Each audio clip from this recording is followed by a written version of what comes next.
Hello বন্ধুরা, কেমন আছো সবাই? আশা করছি সবাই ভালো আছো। যাদের রাগ বেশি হয় তারা কেমন ধরনের মানুষ হয়? জীবনের মহামূল্যবান কিছু জিনিস আছে যা একবার চলে গেলে আর ফিরে আসে না। তার মধ্যে তিনটি খুব গুরুত্বপূর্ণ। তিনটে জিনিস কখনো ফেরানো যায় না: বলে ফেলা কথা, চলে যাওয়া সময়, আর ভেঙে যাওয়া বিশ্বাস।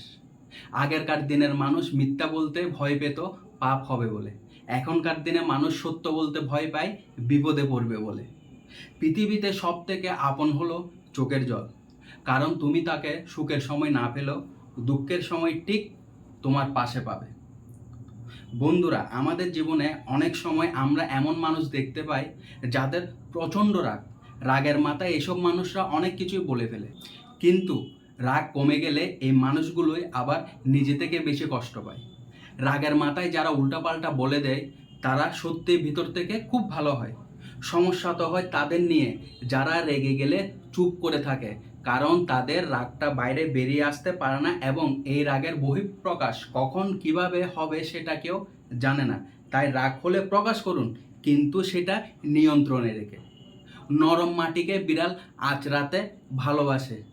আপনি যতই নরম মনের মানুষ হবেন ততই অন্যদের কাছে ক্ষতবিক্ষত হতে থাকবেন। মাঝে মাঝে কঠিন হওয়া ভালো, একটু কঠিন হওয়ার চেষ্টা করুন। বিশ্বাসঘাতক স্বার্থপর মানুষগুলো চেনা যায়। হাতের আঘাত শরীরের আগে, আর কথার আঘাত লাগে মনে।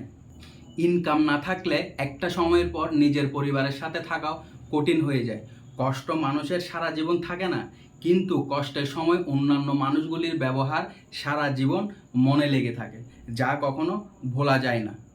সকল ব্যক্তির মনে দুঃখ খারাপ যখনই আসে কাঁদিয়ে যায়, কিন্তু আসলে দুঃখই হলো ভালো। যখনই আসে কোনো কিছু শিখিয়ে দিয়ে যায়। জীবনের প্রসন্ন শুধুমাত্র সেই ব্যক্তি যে স্বয়ং নিজের মূল্যায়ন করতে জানে, আর দুঃখী সেই ব্যক্তি হয়েছে সর্বদা অন্যের মূল্যায়ন করতে ব্যস্ত থাকে। সমুদ্র সকলের জন্য এক, কিন্তু কিছু মানুষ ওর ভেতর থেকে মুক্ত খুঁজে বের করে। আর কিছু মানুষ আছে মাছ, কিছু লোকজন সেখানে তার পা ভেজাতে চায়, আবার কেউ কেউ সেখানে সাঁতার কাটে। কেউ ঢেউর আনন্দ উপভোগ করে, আবার কেউ ডুবে যায়। এই জীবনটাও হলো সমুদ্রের মতন। এটা শুধু আমাদের উপরে নির্ভর করে যে এই জীবন রূপে সমুদ্রের মধ্যে থেকে আমরা কি পেতে চাই। আমাদের সকলের সদা সর্বদা উচিত নিজের রাগকে নিয়ন্ত্রণে রাখা, প্রয়োজন অনুসারে নিজের রাগ ব্যবহার করা, সদা সর্বদা রাগের মুহূর্তগুলোকে ঠান্ডা মাথায় চিন্তাভাবনার মাধ্যমে নিজেকে শান্ত রাখা। মানুষের রাগ হলো ক্ষণিকের, কিন্তু জীবন হলো বহুদিনের। তাই শুধুমাত্র ক্ষণিকের রাগকে জিতিয়ে দিয়ে নিজেকে খারাপ মানুষ বলে অন্যের কাছে গণ্য না করাটাই ভালো। তো আশা করি বন্ধুরা এই ভিডিওটা তোমাদের কাজে আসবে নিজের রাগকে কন্ট্রোল করার জন্য।